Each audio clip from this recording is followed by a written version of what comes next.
Bora lá.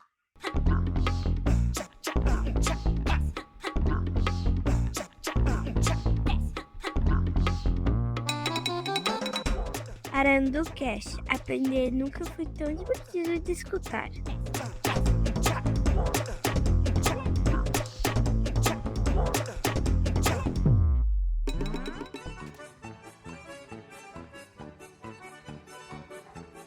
Olá, bom?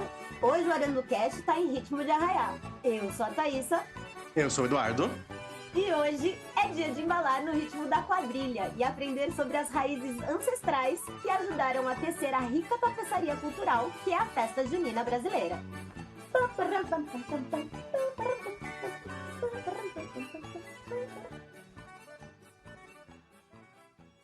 Preparem-se para uma jornada no tempo, explorando como antigas celebrações pagãs do solstício de verão se transformaram nas vibrantes festas juninas que amamos. Vamos desvendar as origens, os costumes, fascinante sincretismo cultural e até os detalhes de como as roupas remendadas e os xadrez moldaram essa festa tão brasileira. E aí, Du? Conta pra mim o que você acha sobre festa junina. Eu acho tudo. Eu acho que entrega figurino, entrega conceito, entrega comida, que é o principal de tudo. Entrega a dança, entrega tudo. Entrega tudo, né? Tem tudo. Tem para todos. Tem tudo para todo. Eu acho que é por isso que festa junina é uma festa que, tipo... Tem gente que não gosta, óbvio, porque é aquilo, né? Nem Jesus agradou a todos. Então, na Nutella não agrada, pipoca não agrada. Gente, tem gente que não gosta de pipoca, tem gente que não gosta de sorvete, sabe? A vida é assim. Sim. Sei lá, as pessoas são assim. É normal, tem gente que não gosta. Mas eu acho que das festas que a gente tem no Brasil, a que eu menos escuto pessoas falarem, tipo, ai, não gosto, é a festa junina. Porque eu acho que sempre tem pelo menos uma coisinha da festa junina que você gosta. Sim. Tem pelo menos uma. Sim, eu já fui o padre no casamento. Na quadrilha. Quadrilha. Já foi padre de quadrilha. Eu fui padre. Eu fui padre quando eu já era adolescente. Você não foi padre na quadrilha que a gente fez lá no sítio? Aquela da foto que você gosta tanto, que eu tenho um milho enfiado no meu dente? Não, eu dei a minha batina pra Dani. Ah, é verdade. A Dani foi o padre, é verdade. A Dani foi o padre. Sim, eu fui só uma mocinha ali. Você foi só uma singela dama. Mas eu gosto muito de festa junina. Teve uma época que eu não gostava tanto assim, porque eu nasci em junho, né?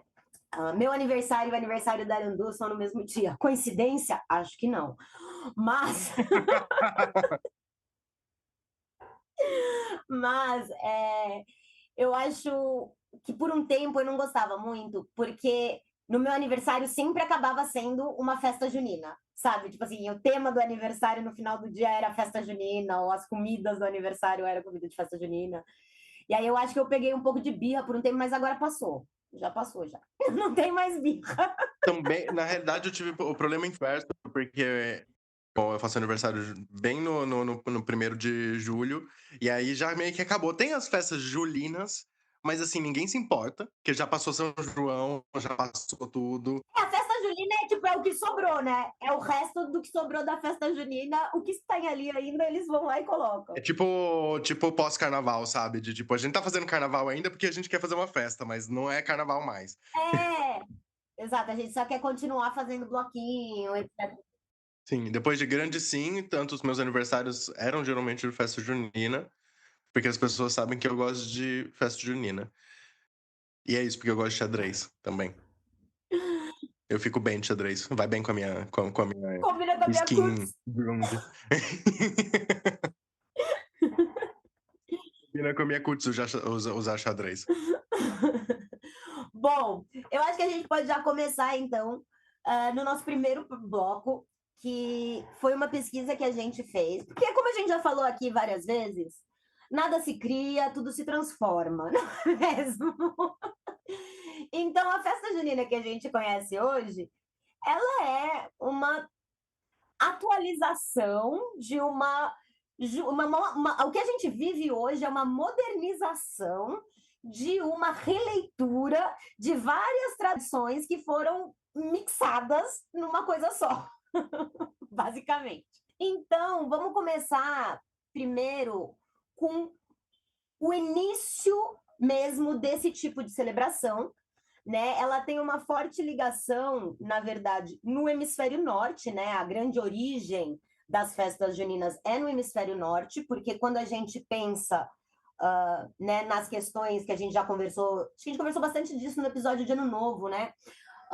De hemisférios, norte, sul, que fica diferente, né? Quando é inverno, quando é verão, tem todas essas questões. Então, em junho, né, você está tendo ali no hemisfério norte o solstício de verão, que seria, quando a gente está considerando lugares que são frios, né, clima temperado, né, que a gente chama, que a gente aprende na geografia, não é o país com clima Curry, né, Eduardo? É um país com um clima que oscila, né, que tem as 4 estações bem definidas, etc, etc, etc. Então, você vai ter meses de inverno extremamente rigorosos. E no dia 21, 22 de junho, acho que nesse ano cai no dia 21, mas por volta desses dias 21, 22, a gente tem o que a gente chama de o solstício, né? O solstício é quando uma parte do dia ou da noite é mais longa que a outra. Então, quando a gente fala solstício de verão, seria, em teoria, o dia mais longo do ano para eles, né? Para a gente, acaba sendo o dia mais curto do ano, seria a noite mais longa do ano, né? Mas, quando a gente está pensando, né, que no hemisfério norte esse é o dia mais longo do ano, a gente está pensando que o inverno acabou, está começando a esquentar, eles estão conseguindo colher aí o que eles produziram na agricultura durante esse período, né, que é a primavera que eles tiveram, que foi quando as coisas começaram a rebrotar do chão, etc, etc, etc. Né? Então, você vai ter uma forte ligação desse tipo de celebração com civilizações bem antigas, como os celtas, os romanos, os astecas, que trabalhavam a questão da renovação com o fogo, né? E os hindus. Essas civilizações, elas realizavam os rituais de fertilidade e agradecimento por essa colheita, né? Então, esse poder que o sol tinha era crucial para essa comunidade, para essas comunidades agrícolas, até porque elas estavam pedindo para garantir que durante o verão os frutos continuassem vindo para elas poderem ter um bom armazenamento para outono e inverno, né? Para começarem já a se preparar para o que viria depois, porque o que vem no verão você consegue guardar mais ou menos até o outono. E aí o que vem no outono é basicamente o que você vai guardar para o inverno, né? Se você não tiver falta de alimentos durante o verão. Então, tudo isso era muito interligado, né? Nesse início do que a gente pensa dessas celebrações de solstício. É uma coisa muito, muito engraçada pra gente pensar, porque é um pouco abstrata pra gente no Brasil. Quando eu cheguei aqui, eu tinha um conceito muito abstrato do dia mais longo.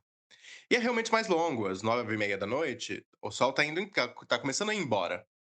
Quando chega julho, por exemplo. Então, assim, a gente já começa agora no maio, fim de maio, início de junho, os dias já são mais longos, já lá pelas 7 já ainda tá sol, né? A coisa vai chegar realmente lá pro dia 20 de junho, a coisa vai ficar mais longa. Então, assim, o sol nasce às 5 da manhã e vai se pôr quase 10 da noite. E aí você tem que jantar com aquele sol. E deitar com aquele sol, se for que nem eu que dorme cedo. Quem dorme cedo. Mas o negócio das plantações também, porque aqui no norte da Itália, eu tô na parte menos conectada com o Mediterrâneo, então é uma parte mais conectada com a Europa.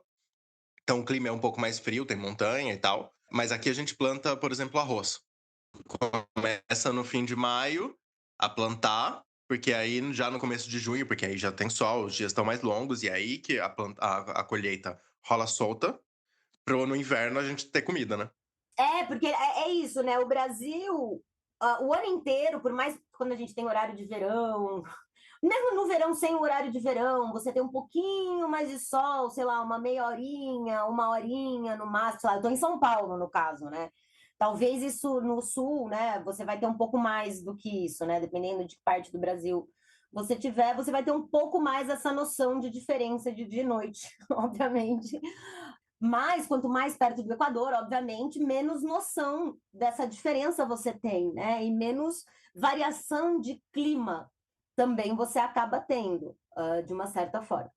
Mas é importante a gente pensar nisso, né? Quando a gente pensa de onde vem, né? Qual é a origem do que a gente está celebrando aqui, né? Porque, querendo ou não, a gente vai ver que os nativos do Brasil, quando os colonizadores chegaram com essa festa que já existia na Europa, né? Que já tinha sido reapropriada pela cultura católica na Europa, e a gente vai falar mais disso daqui a pouco. Quando ela vem para o Brasil, a gente tem no Brasil também, né, os nativos que já têm as suas próprias culturas. E essas culturas também são o que a gente chama de culturas baseadas em calendários solares. Né? Então, existe também essa observação de solstícios e equinócios por meio dessas culturas, e, obviamente, vai acabar caindo numa data similar, o que seria para nós o solstício de inverno. Então, essa celebração também acontecia em tribos nativas indígenas de uma outra forma, voltado mais para o lado de agora está frio e a gente está aqui dando força para o sol, garantindo que o sol mantenha, né, esse equilíbrio, que a gente continue recebendo as comidas da terra e continue sobrevivendo aqui nesse momento que está mais escuro, etc, etc, etc. E além disso, quando a gente passa para uma parte onde a gente vai falar sobre os negros, né, os africanos que foram trazidos para cá, eles também tinham, dentro das culturas deles, já rituais também solares ligados a esses períodos de solstício. Então, também se usa, né, essa ressignificação geral para manipular essas culturas, né, para se... Porque você não consegue, é o que a gente já falou quando a gente fala sobre o Natal, né, sobre as festividades similares ao Natal, que é exatamente o oposto que a gente está falando agora, que são as festividades, né, que para eles seriam de solstício de inverno. E aqui a gente está falando do que seria o solstício de verão para eles, mas é a mesma coisa, né? Você não vai conseguir tirar de um povo uma tradição tão enraizada que até então funcionou, entre aspas, né? É que até então fez aquele povo prosperar. Então você ressignifica aquilo de uma outra forma, né? A gente vai entrar nisso mais detalhado mais para frente, mas já para puxar alguns simbolismos que a gente tem nas festas juninas de hoje, né? Então a gente tem as fogueiras, que é uma coisa muito, é um elemento clássico e central mesmo, né? A fogueira está sempre no meio ali da festa, as pessoas se reúnem em volta daquela fogueira para se esquentar, para conversar. E esse fogo da fogueira, ele tem muito a ver com o poder de purificação, afastar espíritos ruins, né? O fortalecimento do sol, que eu comentei, né? Que para os povos no norte quer dizer que a partir desse momento o sol começa a enfraquecer, né? Porque o sol vai começar, os dias vão começar a diminuir a partir daquele momento, certo? Então, quando a gente pensa isso, esse fogo é meio que tipo, sol, toma, tô te mandando mais fogo para você poder brilhar por mais tempo, né? Então tem essa ligação meio ritualística, né? Meio metafórica, né? E aí a gente vai ter, por exemplo, fogos de artifício que remontam desde festas sagradas, como umas que existiam em Stonehenge, que são aquelas pedras num círculo meio estranho. Então, os fogos já existiam ali, existiam nas pirâmides maias e astecas como fogos de renovação, né? Como períodos de renovar o ciclo do sol, né? O ciclo dessas forças divinas. Então, você vê essa fogueira não só como uma questão de fortalecimento, como de purificação, né? E a gente tem isso até hoje, né? A ideia de pular a fogueira de São João, né? Para você tem essa brincadeira muito louca, meio errada, né? Você for parar para pensar de ficar pulando por cima do fogo, mas se você para pensar é muito ligada a essa ideia, né? De você se purificar, afastar os maus espíritos de você quando você pula essa fogueira. Sim, eu gosto muito da analogia da fogueira. Primeiro, porque queima. Um pouco de emoção. Um pouco de emoção, né? Porra, tu tem que pular e tu tem que pular alto, né? Dependendo da fogueira, tem, né? Além da fogueira, tem o mastro, tem o pau de sebo, tem... Na minha terra, Natal, não é Natal, porque eu nasci em São Paulo, mas eu fui criado no interior, tinha o pau de São João. Aí você tinha que ir lá, tinha um buraco, você colocava o mastro em cima de São João, E aí você tinha que macetar a terra pro mastro ficar reto. E aí você fazia um pedido, né? Que é isso também. Acabou a colheita, né? Entre aspas, porque hoje em dia, né? Já é um pouco mais sistematizado. E aí você festeja para aquele período de trabalho, aquele período de comida, e você também agradece e ao mesmo tempo você pede umas coisas aí, né? Você dá para receber, né? É dando que se Dando recebe, que amigo. você recebe. Você maceta ali, o negócio é macetar, porque é isso, a tradição brasileira de macetar já tá inserida no São João, e aí você já pede umas coisas junto, né? E eu acho que além do ritual de macetar, que eu já entendi que você gosta de macetar, eu acho que a gente tem que pensar. E você também comentou sobre outros rituais, né, que são importantes, né? Que é essa questão que a gente vê muito na festa junina, que é a comida, né? Você tinha esses rituais que eles faziam, tinha oferendas de comidas e bebidas, né, que invocavam. A ideia era por meio dessas oferendas, dessa festa, dessa felicidade que estava sendo criada por conta daquela Deus, né, daquela invocação que você estava fazendo, você receberia essa proteção, né, divina, né? Então, tudo isso vai se juntando quando a gente vai vendo que os rituais, eles basicamente visam suplicar fecundidade à Pachamama, né? Tipo, é isso, quero que a terra seja farta, que me traga alimentos, que me proteja, que seja a mãe que eu preciso, mas não respeito. Sim. Tem também uma questão metafísica que nesses períodos, como se a muralha que separa o mundo astral e o mundo real é mais fina. Então, na realidade, Eles falam véu, né? Eles chamam de o véu entre os mundos fica fino, o né? véu, mas eu não acho que é o véu porque é muralha. É mais legal pensar que é uma muralha. Véu dá pra rasgar. Ninguém rasgou até agora, então é uma muralha. Você não sabe. E os fantasmas que assombram as pessoas? Eles não meio que rasgaram o véu? Bem que tem um festival, enfim, aí a gente pode falar um outro dia mais sobre isso. Tem um festival japonês que é o Bon Odori. Acontece muito no interior de São Paulo, até porque por causa da colonização japonesa, que é de agradecer pela colheita e festejar os mortos. E aí, em teoria, se você olhasse pra trás, você poderia ver os mortos te acompanhando. É mó legal. Mas se você para pensar, o Dia de los Muertos, que são baseados em coisas astecas, etc, etc, etc, também está ligado à questão de que o véu é fino e que os mortos, eles celebram no cemitério, né? Eles fazem festa no cemitério no Dia de los Muertos, no México, por exemplo. Porque a festa é com os mortos. É como se o véu tivesse fino o suficiente para esses mortos participarem dessa festa. Né? Então, tem muitos momentos aí que esse véu é um véu, sim, para rasgar. Sim. Passa por baixo. Não querendo fazer propaganda pra Disney, mas assistam Coco, A Vida é uma Festa. Maravilhoso esse filme. Chora horrores. Sim. A gente pesquisou e achou alguns especialistas no assunto que falam um pouquinho, né, sobre essa questão de relação pagã com o sincretismo religioso que acabou se criando em torno das festas juninas.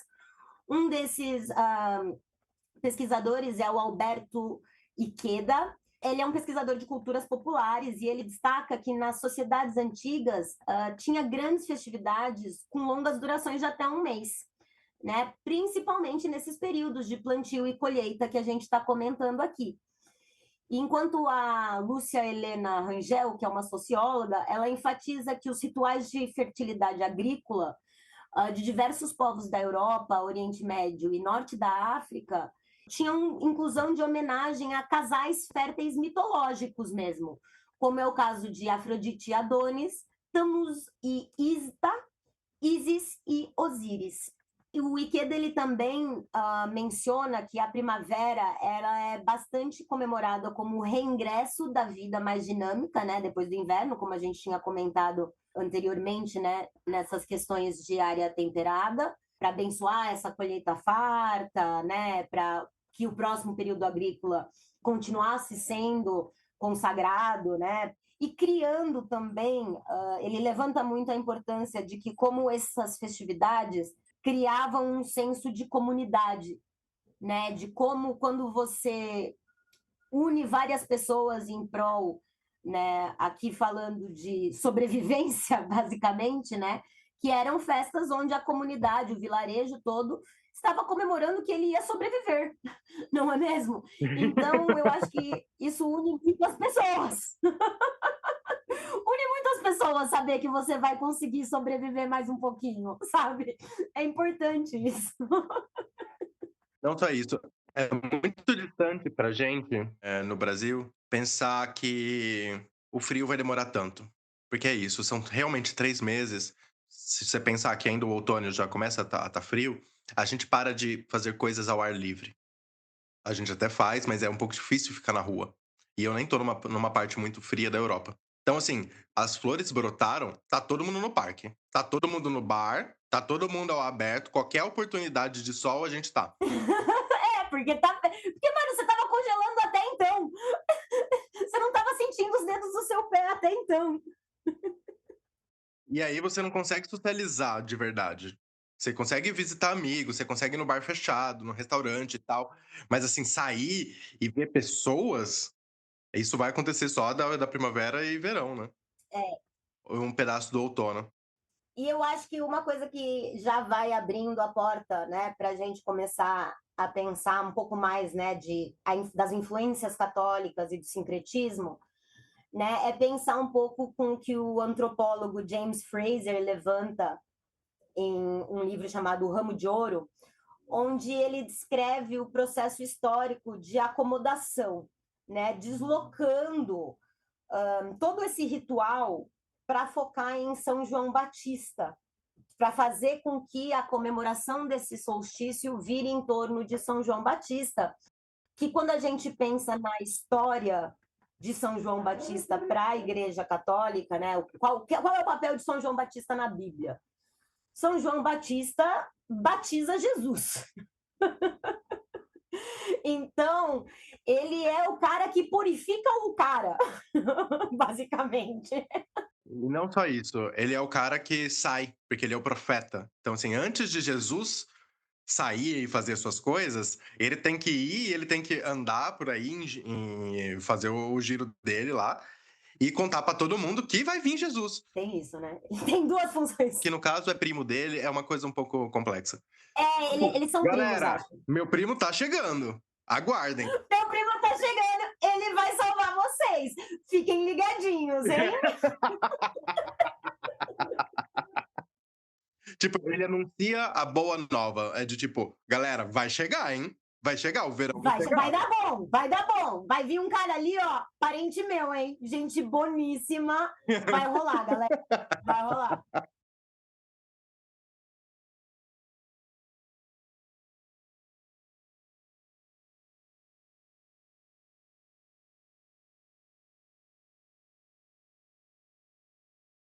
Bom, então a gente tem que pensar que, né, o catolicismo ele foi pegando, né, uma coisa que já existia, como a gente conversou, e foi associando, né, essas festas pagãs com os santos que já existiam ali no mês de junho.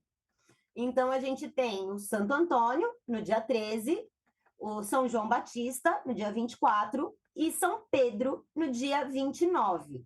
E aí, então, o que ela fez? Ela não conseguiu erradicar a festa que existia, então ela ressignificou elas como se ela fosse mais voltada para essa questão desses santos mesmo, né? Então a gente tem o Santo Antônio, que ele é conhecido como santo casamenteiro. Na Europa, em geral, ele é considerado o santo das coisas perdidas. Mas em Portugal e, consequentemente, no Brasil, ele é o santo casamenteiro. Um adendo é que ninguém conhece São Longuinho aqui. Um absurdo. Então, eu acho que faz sentido. A função tem que ficar pra alguém, né? Exato. Mas, enfim. A gente tem São Longuinho para achar as coisas pra gente. Amém, São Longuinho. Não sei se funciona pra marido, mas eu sempre pedi pro ônibus. Se eu tava no ponto e o ônibus não passava, eu pedia pra São Longuinho, porque na dúvida a gente pede pra qualquer um. Mas você não perdeu o ônibus, amigo? O São Longuinho é pra achar as coisas que você perdeu. Não sei. Funcionava às vezes. Bom, se funcionou para você, tá tudo certo, tá tudo certo. O importante é que funciona para você. Era pra SP Trans me achar. Ai, ai. Bom, como eu comentei um pouco no bloco passado, a maior parte desse processo de acomodação, né, foi esse deslocamento para a figura do São João Batista, né? Porque a gente tem aqui a cristianização do Império Romano, que aconteceu por volta de 380 depois de Cristo, e isso levou com que diversos rituais já existentes de antes disso fossem reapropriados pela igreja, né? E a festa junina, né, o solstício de verão foi um deles, obviamente, assim como o solstício de inverno, entre o equinócio de primavera e outras coisas, né? Fazendo a lista aí, basicamente, festa junina, Páscoa e Ano Novo. Fica aí a reflexão, para quem quiser. Todas as outras festas. Então, como a gente comentou, né? A gente tem o Santo Antônio. Ele foi uma curiosidade que eu achei muito importante sobre Santo Antônio. Ele é a canonização mais veloz da Igreja Católica. Ele é o recorde do catolicismo, com uma canonização feita 11 meses após a morte. O cara era eficientíssimo, perceba. Porque 11 meses depois que morreu já era santo.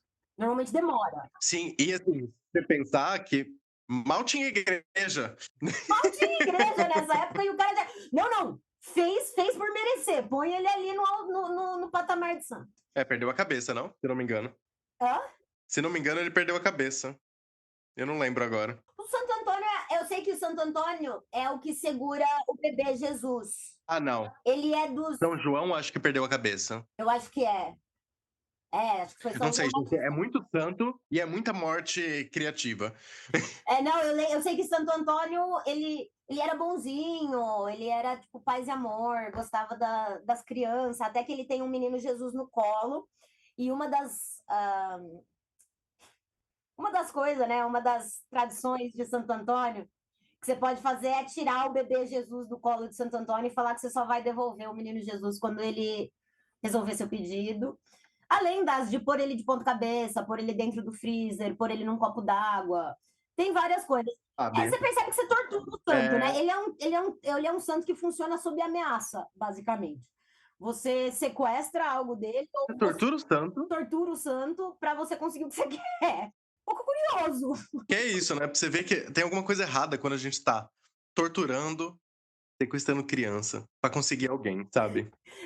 Não sei, no meu conceito tem alguma coisa errada. E o pior é que era uma tradição para mulheres arrumarem marido.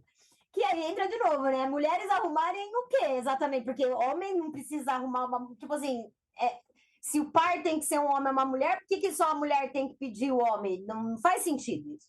Mas, enfim... Acho que é por isso que a gente sequestra e afoga o bicho. Porque, tipo, eu tenho que pedir, então vai lá, homem. Faz o seu papel, homem. Não sei. Tô chutando. Pra mim, uma das piores é colocar ele no freezer de ponta cabeça. Já fiz, talvez. Não sei.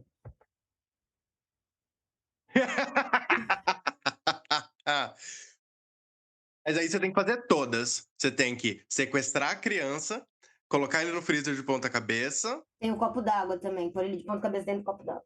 Sim, e colocar no freezer. Eu acho que eu nunca fiz as 3 ao mesmo tempo, mas eu já fiz todas elas. E nunca deu certo. Deu certo quando eu parei de fazer. Não sei, não entendi. Não sei se demora muito tempo pra dar certo, ou se, tipo, como é que funciona? Se é delay ou se Você tem um delay porque tem uma quantidade de gente muito grande, então, assim, tem um delay, né? Tem delay, Pode ser. Mas aí parece mais um... Nossa, parece mais um quartel do DOPS do que uma igreja, sabe? Coitado do santo. Pobre Antônio. Pobre Antônio. Né? Pelo menos São João ninguém fazia nada com o pobre, assim. Eu acho. Não, né? É de São João que vem as fogueiras de São João, né? Que vão substituindo, né, a ideia de fogueiras de fertilidade da terra. né? E aponta-se que inicialmente eles tentaram emplacar o termo festas joaninas, né? Baseadas em São João, mas não colou muito e virou só festas juninas, porque eu acho que o branding ficou ruim. Sonoramente não funciona também. E aí acho que o branding não colou muito bem, ficou meio ruim. E porque precisava de 3, e os 3 não chamam João, né? É um Pedro, um Antônio, um João, então eu acho que não colou muito. E o Predo? Tem o Pedro. Pedro que é, na verdade, ele é o cara que... Opa, desculpa. O Pedro, São Pedro, o Pedro, né? Pedro Brode. O São Pedro, ele é o cara que ele tem as chaves dos céus, né? Ele é quem cuida, né? Ele é um dos 12 apóstolos de Jesus, né? E ele é o primeiro papa. Já que papas estão em alta, ele é o nosso primeiro papa quando a gente pensa no catolicismo. Então, existe, né, esse conjunto de memória do martírio de Pedro e Paulo, né? Mas nem sempre é o que a gente realmente associa a esses festejos juninos, justamente porque o Brasil ele é um país muito forte em questões de sincretismo. Né? Para quem não sabe, o sincretismo religioso, no caso, que é o que a gente está falando aqui, é quando criam-se paralelos entre figuras de religiões ou rituais e situações de religiões diferentes e elas acabam se unindo para tornar-se um evento cultural, um evento social, enfim, alguma outra coisa que não é necessariamente religiosa, mas sim muito mais voltado à questão de identidade social ou identidade de uma comunidade. Né? Então, como a gente comentou, as tradições juninas, como a gente vê muitas, né, essas mais ligadas ao catolicismo, elas são trazidas pelos portugueses e elas vão se misturando com os elementos culturais indígenas e africanos. Né? E isso resulta numa festa junina que é diferente das outras, de outros lugares do mundo, justamente porque a gente tem muita influência dos indígenas quando a gente pensa no milho e no amendoim, por exemplo, né, que são coisas muito fortes do que o Brasil oferece nesse período de solo fértil, etc, etc, etc. A gente tem questões como ritmos de coco e o próprio Bumba Meu Boi que a gente tem, né, que são referências muito fortes de ritmos africanos, né, de ideias de danças e conceitos africanos. Então, você vai vendo que no Brasil a gente foi adaptando coisas que... E é aquilo, para você conseguir convencer uma cultura que não é da sua religião, etc, etc, o jeito mais fácil é você usar o que ela já tem, né? O que ela já celebra, o que ela já faz. Então, isso é o que resulta a nossa questão, né? Então, a religiosidade misturou questões folclóricas, tradições populares e transcendeu o ritmo que acabou sendo normalizado pela Igreja Católica ali. Né? E juntando tudo isso, a gente tem o que a gente conhece hoje como a festa junina, né? Aqui no Brasil, que é diferente, dependendo em que parte do Brasil você está também. Né? É importante a gente vai falar um pouquinho disso agora no nosso terceiro bloco. Sim, e eu acho que a gente pode colocar o holofote na parte que pra gente, nós dois, eu sei que é a principal, que é comida, né? Eu acho que a gente pode fazer iniciar com uma exaltação a pamonha, canjica, bolo de fubá e tudo que dá pra fazer com milho e amendoim, mas mais milho, porque eu gosto daquelas com milho. Eu gosto também daquelas com amendoim. Mas milho, como Larissa Manoela, um milho e um mate, né? Não se nega a ninguém. Eu acho que comidas com milho são tudo pra mim. Eu gosto do pinhão. Minha comida preferida da festa junina é o pinhão. Sério? Nossa, eu nunca te imaginei como uma pessoa do pinhão. Nossa, eu sou a véia do pinhão, mano. I love pinhão. Aí a gente também vai entrar numa polêmica, porque o que é quentão pra você? Então, aqui em São Paulo existe uma diferença entre vinho quente e quentão. Né? O vinho quente é à base de vinho, como o próprio nome diz, e o quentão é à base de cachaça ou pinga. Né? Só que eu descobri, por exemplo, que no sul eles chamam tudo de quentão. Eles chamam vinho quente de quentão, que é uma bebida quente, Sim. né? É uma bebida quente. Então é diferente também, tem isso, né? É diferente de lugar para lugar. Sim. Das bebidas, a minha preferida é o vinho quente, honestamente. I love vinho quente. Também, mas não nego um quentão. Um quentão que vai sempre bem com coisas de milho, não sei porquê. Tipo, com pipoca. Quentão e pipoca são duas coisas que vão muito bem. Gourmetizar o prato quentão pipoca. Eu acho que poderia estar aí São Paulo já vai ter uma startup sobre comidas de festa junina. Tenho certeza. E já não tem, né? É que a gente não sabe, talvez ela tenha. As comidas, elas vão refletir, os ingredientes vão refletir o primeiro que a gente tem, né? A gente pode pensar que é isso. Por exemplo, o vinho quente tem uma tradição europeia para isso, né? É muito forte aqui. Aqui sempre tem. Tem outros nomes, dependendo do lugar. Eu sei que na Alemanha também tem. Aqui também tem. Mas, por exemplo, o lance do milho, né? É um lance muito sul-americano. Mas é o momento da safra do milho, né? E a gente vê o milho, né? A palha, o milho, muito na decoração também, né? Coisas feitas de madeira, coisas feitas de milho e tal. A gente vê isso nas decorações, nos jogos, em todas essas questões, porque são as coisas que a gente tem mais abundantes nesse período. A outra coisa que eu amo, na verdade, é a música, e eu acho que o que eu mais gosto é como é variado a música. Por mais que seja música junina, é muito variado, né? Porque você tem o forró, você tem o baião, você vai ter aqui no estado de São Paulo, você tem muito sertanejo, né? Por exemplo. Então, e a música e a dança, elas não funcionam para animar a festa, né? Como tem essa ligação com a quadrilha, que é uma dança de origem europeia, que foi trazida pelos portugueses, mas ela vem do francês, que é o quadrille, que era uma dança de corte europeia, né? Eles eram uma dança chique. Sim. Então, isso tudo, quando se traz isso para cá, né, você acaba tendo, né, a encenação do casamento caipira. E a encenação do casamento caipira é muito uma questão da igreja, né? Por mais que ela seja engraçada, tipo, normalmente tem aquela coisa que eu sempre acho complicada, que sempre faz parecer que o noivo está sendo obrigado a casar, o que entra sempre nessa imagem que já existe na sociedade daquela camiseta que eu detesto, do game over, quando o cara casa, sabe? Esse tipo de coisa, que eu acho muito besta. Sim, patético. Se você ouvinte faz isso, pare. Apenas pare, porque, tipo assim, a gente, sabe, ninguém tá te obrigando a casar com ninguém, sua vida não tá acabando, é uma coisa que você tá tecnicamente escolhendo, sabe?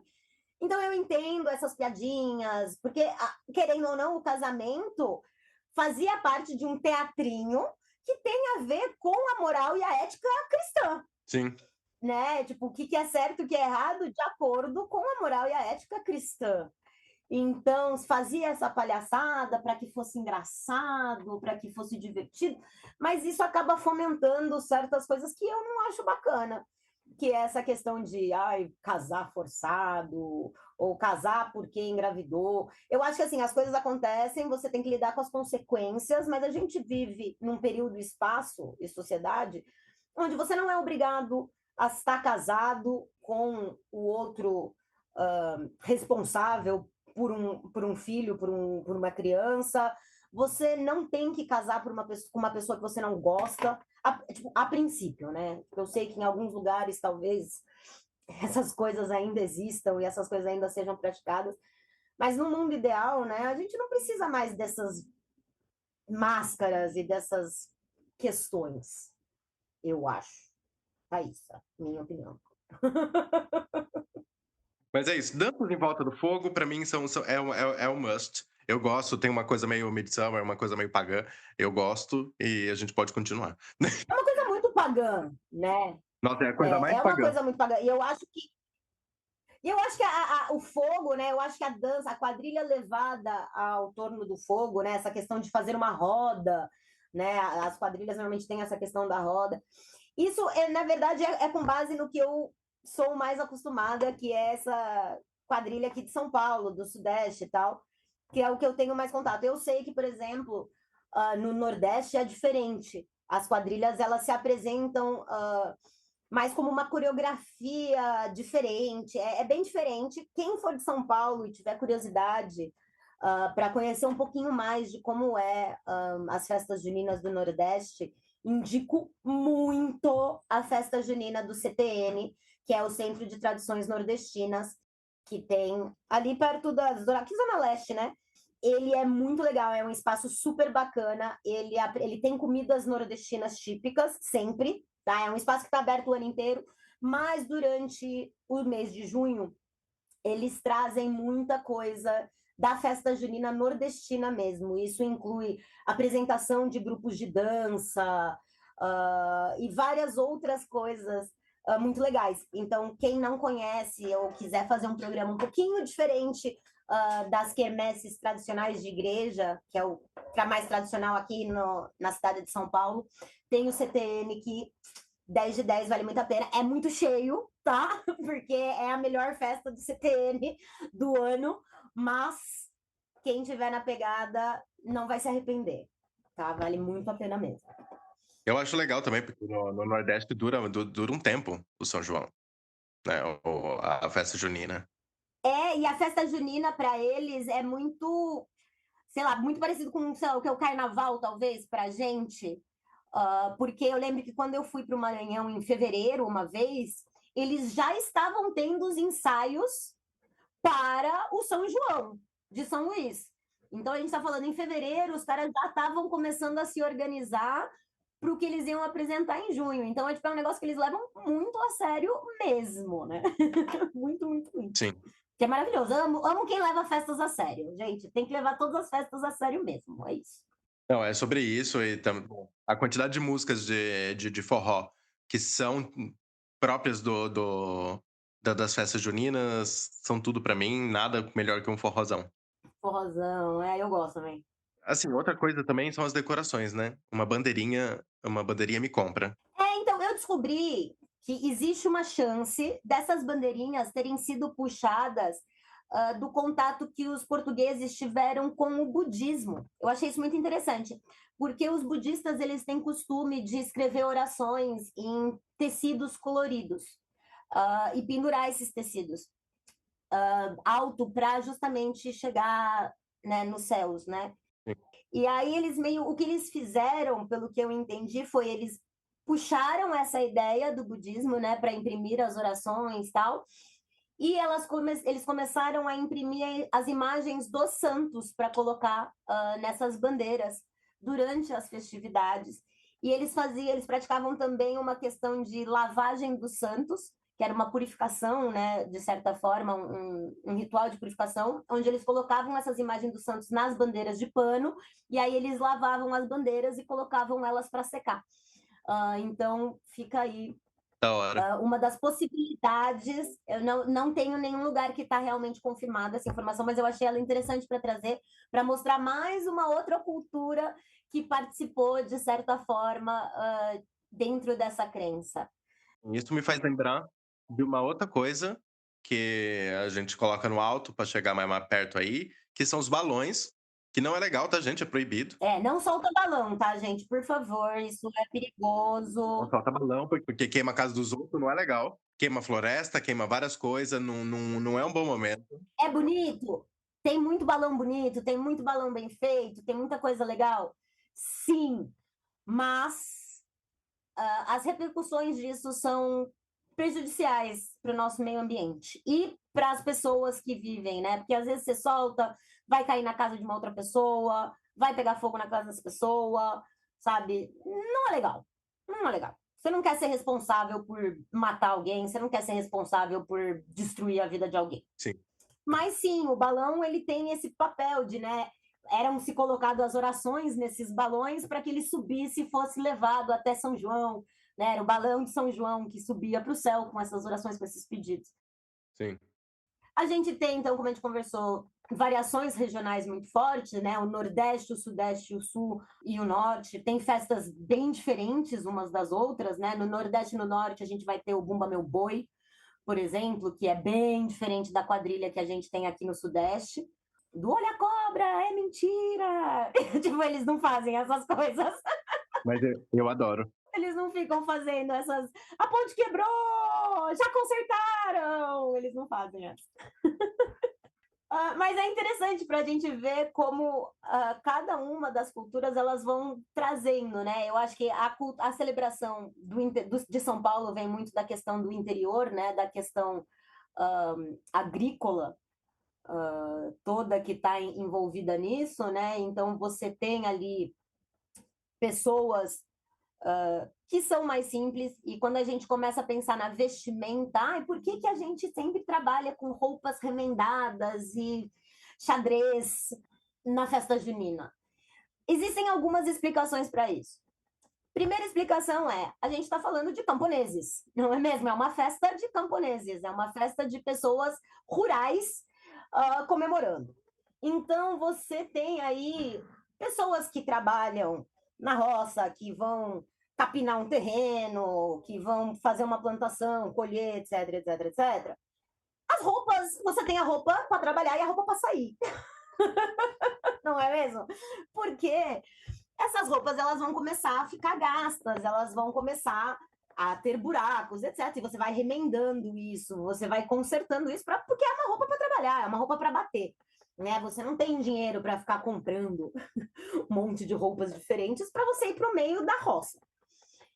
Então tem essa questão. Tem a questão de que muitos tecidos grossos, né, feitos de lã, são feitos no xadrez, na estampa xadrez.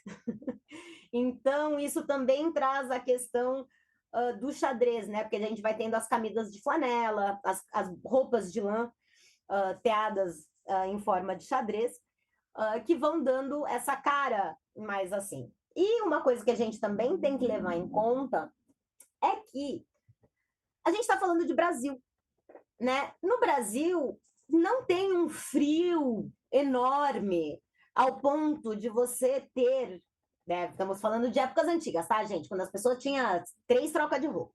Você não vai ter, sabe, tipo, um monte de calça jeans, certo? Você vai ter mais shorts, você vai ter mais outras coisas, né? Então a roupa de frio também é limitada. Você tem uma quantidade menor de roupas de frio. Quando você pensa na maioria das regiões do Brasil, não em todas, obviamente, porque eu sei que no sul faz muito frio, às vezes até pode quase nevar, e aí proporciona pra gente vários bonecos de neve feios. Desculpa, mas nossos bonecos de neve são muito feios. Sim. Mas estou divagando. Né? Então, eu acho que eu queria trazer um pouco essa questão da roupa, que eu achei bem interessante a gente pensar também, né? De por que eles viraram típicos juninas. E aí a gente tem, né, o chapéu de palha para proteger você do sol. Se você trabalha na roça, você sabe que você tem que proteger a cabeça do sol. Enfim, e todas essas outras questões. Tudo mais voltado satiricamente hoje em dia, né? De uma forma bem clichêzona, do que a gente acha que seria um brega chique, de certa forma. A festa junina moderna é meio que isso, né? É um brega chique de roupas xadrez, couro, jeans e esses materiais que lembram, né, o country, que lembram a roça. Bom, é isso, gente. Hoje nós exploramos as profundas raízes pagãs das festas juninas, como elas foram adaptadas pelo catolicismo e como se transformaram em uma celebração única e diversa no Brasil. Vimos que as festas juninas são muito mais do que apenas diversão, são um patrimônio cultural que carrega história das civilizações, a força da fé e a riqueza do sincretismo brasileiro. Uma festa que celebra a vida, a colheita, os santos, a união de diversos povos e culturas. Uma festa que pulsa com alegria, cores, sabores e tradições que atravessam gerações. As festas juninas são um lembrete da nossa rica herança cultural, da nossa capacidade de adaptar e transformar tradições e da importância de celebrar a vida em comunidade. Elas nos conectam com o passado, com a natureza e com a fé. E nos proporcionam momentos de alegria e convívio que são essenciais para o nosso bem-estar. E você? Qual aspecto das festas juninas você mais aprecia? As comidas típicas, a música, as danças, as brincadeiras, os rituais ou as tradições regionais? Conta pra gente a sua experiência nas redes sociais. Vamos adorar saber como você celebra essa festa tão especial e o que ela significa para você. Muito obrigada por nos acompanhar em mais essa jornada no Aranducast. Esperamos que tenham gostado e aprendido tanto quanto nós. Esse mês, a Arandufan completa 1 ano que saiu oficialmente do papel. Então, fiquem ligados nas nossas redes porque vem novidade por aí. Até semana que vem. Um beijo!